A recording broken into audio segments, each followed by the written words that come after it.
మీరు? ఈయన బాబాగారు హైదరాబాదులో ఉంటారు. సాధారణంగా ఈయన ఎవరింటికి రారు, కానీ మీతో మాట్లాడాలని మీ ఇంటికొచ్చారు. నువ్వు వాసుదేవ్ భార్యవి కదా బేటీ? అవును.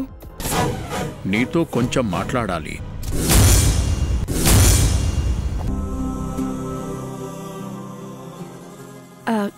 కాఫీ తీసుకోండి బాబా. నాకు ఏమీ వద్దు, నీతో మాట్లాడాలి.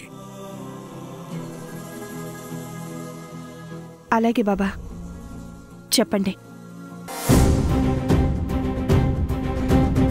మీరందరూ ఒక 2 నిమిషాలు బయటకు వెళ్ళండి.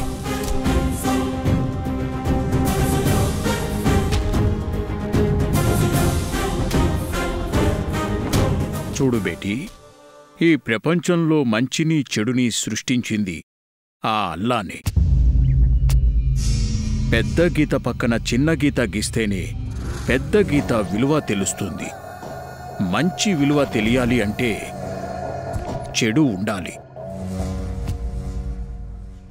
కానీ మంచికి చెడు ఎదురవుతూ ఉంటే ఆ అల్లా చూస్తూ ఊరుకోడు. ఆ చెడుని తరిమి కొట్టడానికి ఏదో ఒక రూపంలో మంచికి సందేశం పంపుతాడు. ఏం చెప్తున్నారు బాబా?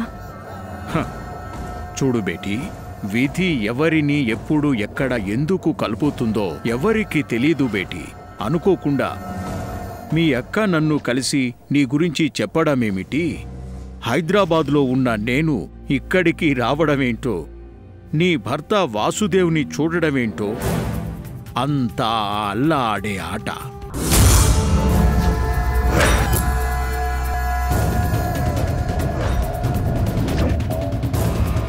నాతో ఏం మాట్లాడుతున్నారో కాస్త అర్థమయ్యేటట్టు చెప్పండి బాబా.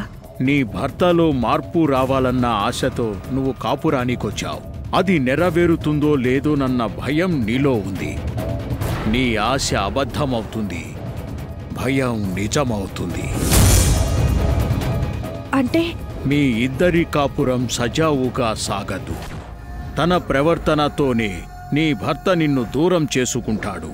ప్రతి ఒక్కరూ కష్టం నుంచి దూరంగా వెళ్ళిపోవాలనుకుంటారు, కానీ నువ్వు కోరి కోరి కష్టాలు తెచ్చుకుంటున్నావు.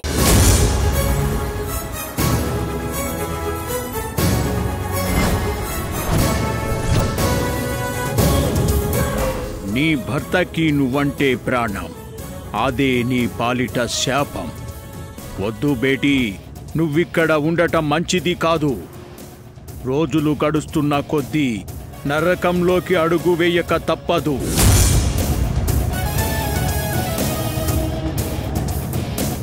వెంటనే ఇక్కడ నుండి వెళ్ళిపో.